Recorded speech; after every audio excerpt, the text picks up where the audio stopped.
Some drug users call it the good religion. This group in Sydney calls it getting turned on, smoking marijuana cigarettes. Among friends, marijuana is changing hands for about $14 an ounce, and there seems to be plenty of it around. Most of the marijuana now being smoked in Sydney has come from the leaves of Indian hemp growing in the Hunter Valley in New South Wales. The most popular name for it is pot.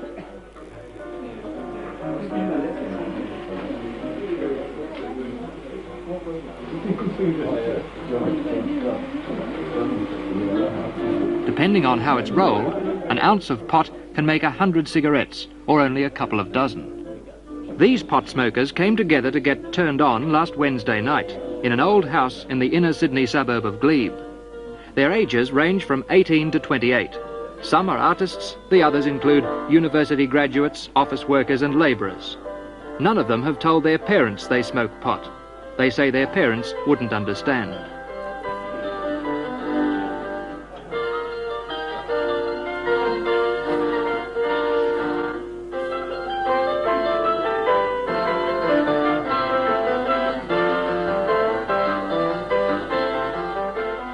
For these young Australians, getting turned on with pot or hashish has become as much a part of their social scene as drinking liquor is for their parents.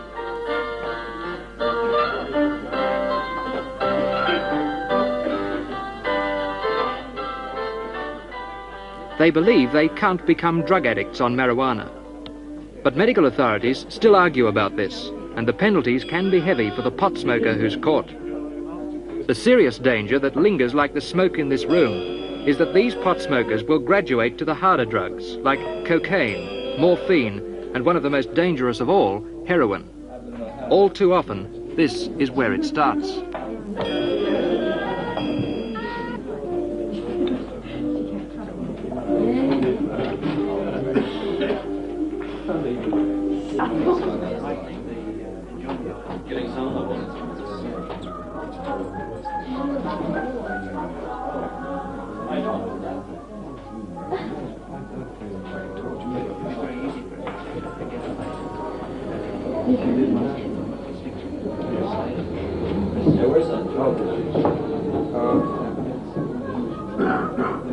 What sort of feeling do you get from it now, then?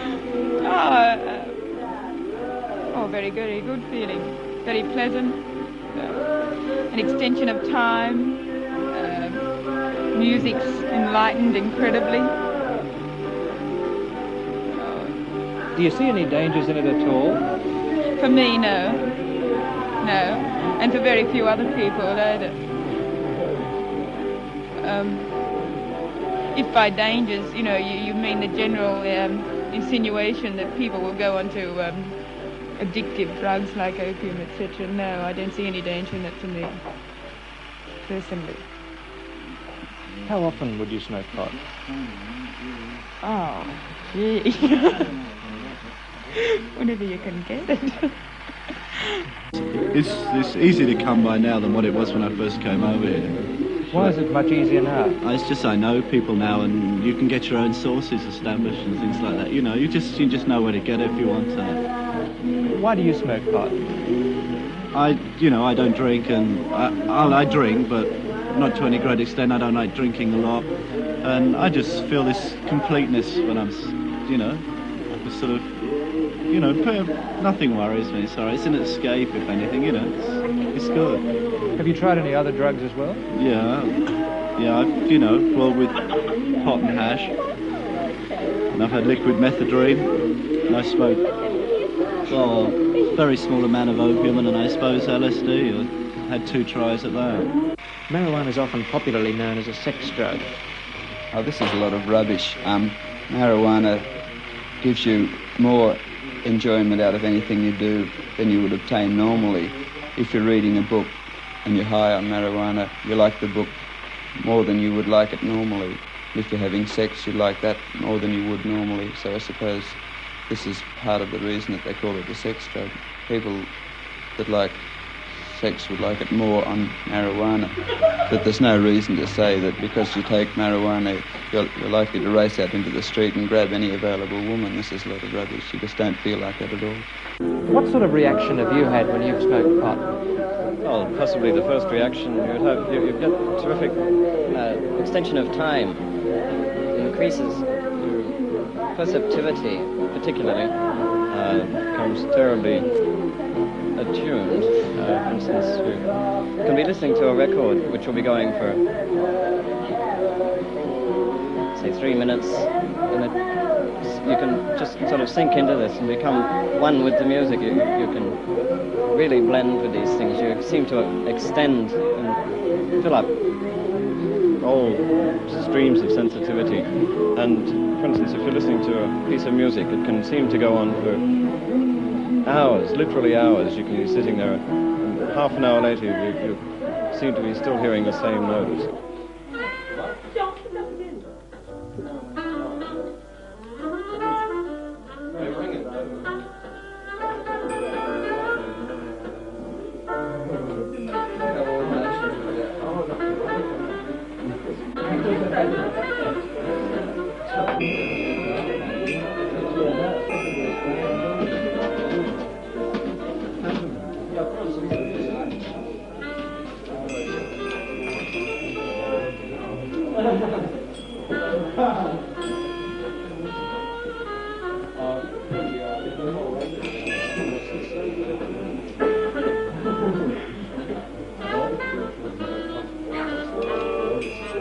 They're just dealing with something that's new, and they're, sort of people are very superstitious, and anything, when potatoes and things and carrots and all this sort of thing first came into different parts of the world, they were all called aphrodisiacs, okay? Well, this is because people are superstitious and it's something new, and they, just don't catch on to it.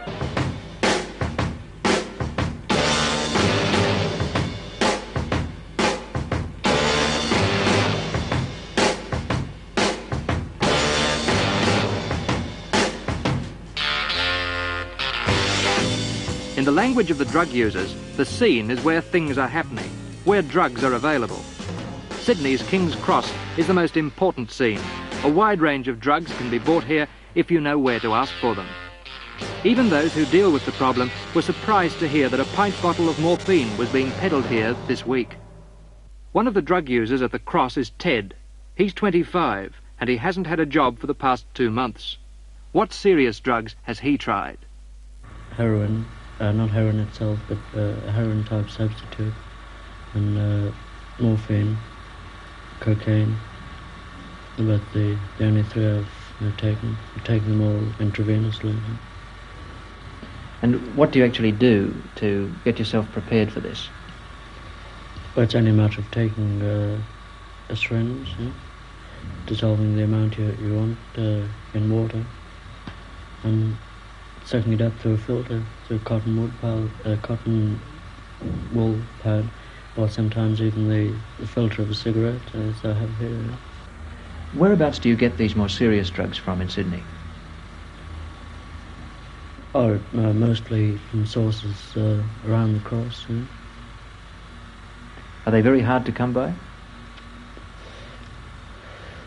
If you're known on the scenes, they're not hard at all. In fact, it's relatively easy.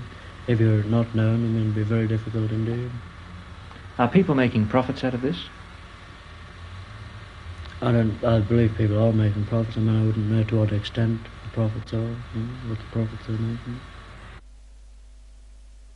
The Wayside Chapel in King's Cross is visited each week by more than 2,000 young people. A lot of them have tried drugs. For those of them with problems, the Wayside Chapel has become a sanctuary, where they're given a sympathetic hearing from a radical Methodist minister, Ted Knopfs. Well, we see quite a lot of young people involved with drugs, not just the teenagers, but young adults too, young people from the age of, 13, 14, 15, right through to 30, 35 years of age. And it seems to me that association with drugs is a factor that we've got to reckon with in our modern society. I think there's too much clandestine glamour attaching to drugs just now. And I believe that by bringing the issue of drugs out into the open, educating the public about it, a lot of the glamour will disappear, and I think a lot of the interest in drugs will disappear. What sort of drugs are these young people taking? Well, the young people today have access, of course, to the amphetamines. They can get these in various preparations at most chemist shops without a great deal of trouble. So you get a great deal of that. The other thing, of course, has been marijuana. Now that it's banned, well, we haven't had long enough under the ban to discover what's going to happen. I hope it's not going to be like prohibition in America. But the fact is that we had at one stage an estimate that about 70% of young people in some inner suburban areas in Sydney had an association with marijuana, or pot as they like to call it. That's where it all begins.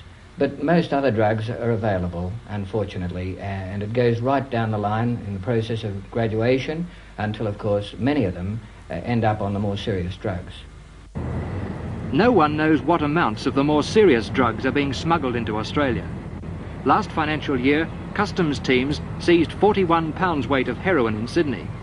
Big hauls of opium were also made.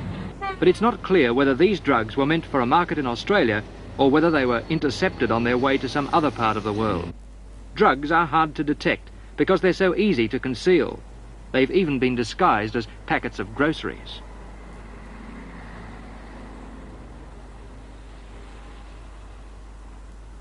There are mounting fears that crime syndicates might see Australia as a lucrative market for narcotics, and the customs men plan to use more high-speed motorboats to counter the use of floating buoys as pick-up points for drugs.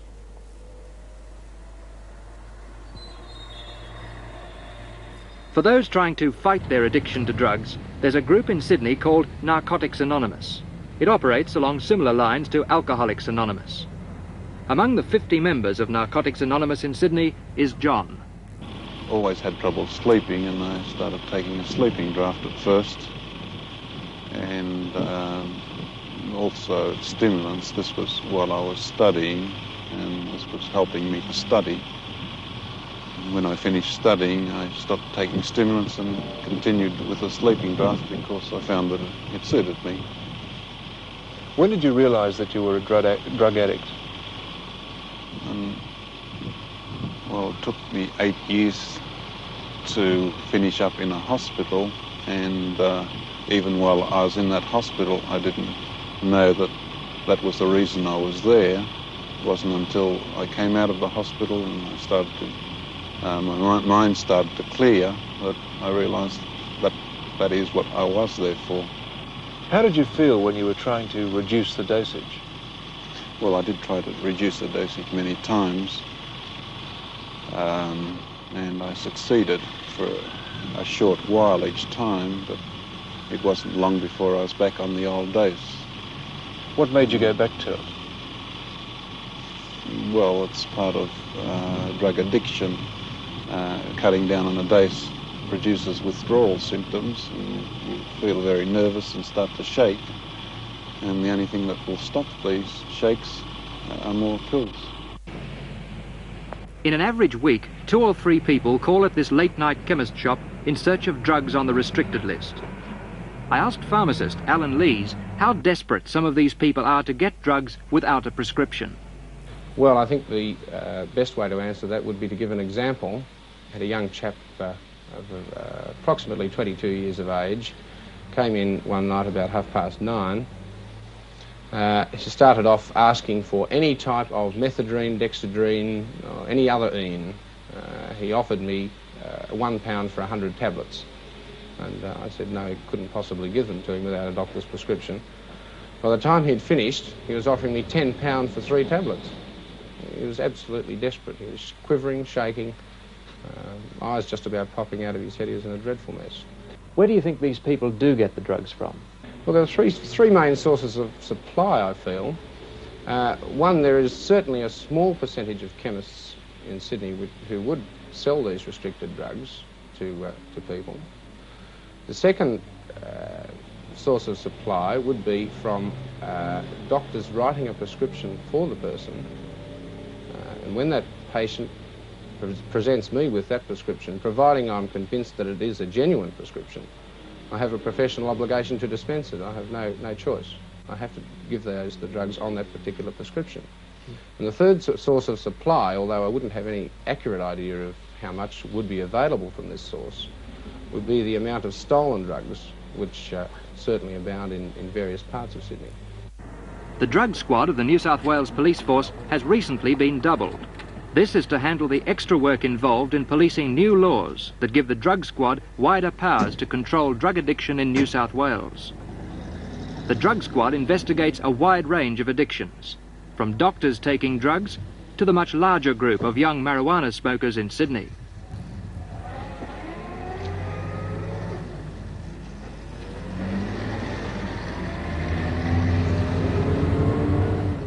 Chief of the drug squad for the past 8 years has been Detective Sergeant Cecil Abbott. Well, I would say that I've handled some of the worst addicts that one could ever wish to meet in the circumstances. However, the problem, I feel, is not a serious one, examining it realistically, particularly when one compares the statistics of other countries throughout the world. But however, we have sufficient work here to maintain a squad of 8 detectives fully engaged on drug work. Whereabouts are these people getting the drugs from in Australia? Mainly through forging prescriptions, medical prescriptions. On occasions we have chemist shops broken and entered, and in the last 6 months we've had approximately 15 chemist shops broken and entered. And the drug stocks, narcotic and also the habit-forming drugs have been stolen and circulated through the illicit market, particularly in the King's Cross area. How seriously do you think we're threatened in the future with large-scale drug addiction in this country? I'm not greatly worried about the position. I feel that Australians generally are not drug conscious. We have, of course, as I've mentioned, particular groups that I would classify as non-conformists, experimenters, and they are proving a bit of a problem, but I feel that we're slowly but surely eradicating that menace. Psychiatric hospitals are feeling the effects of a growing dependence on drugs in the community. In New South Wales, it's estimated that between 5 and 10% of admissions to psychiatric centres involve a dependence on drugs. I asked this doctor, working in a Sydney psychiatric hospital, what is the range of drugs that some Australians have come to depend on? Well, it's a much wider range than you read in the newspapers. It includes a number of minor drugs used for sleeping purposes, many of the pep pills and slimming tablets, and through to a large number of drugs used for various medical therapeutic purposes, up to, of course, the narcotics and, most seriously of all, heroin. Do you think Australia is equipped at present to handle the drug addiction that it has already? Relatively, I think we are, yes. In fact, I'm sure our facilities now, although drug addiction problems have risen in recent years, I think our facilities at the moment have risen a bit more proportionately. Yet I think we're in a dangerous spot where we could get a vast increase in serious drug addiction to drugs like heroin unless we really concentrate on a preventive program at this point. How many of our young pot smokers will graduate to the hard stuff like heroin? Right now, an alarming number of young Australians are grappling with that temptation.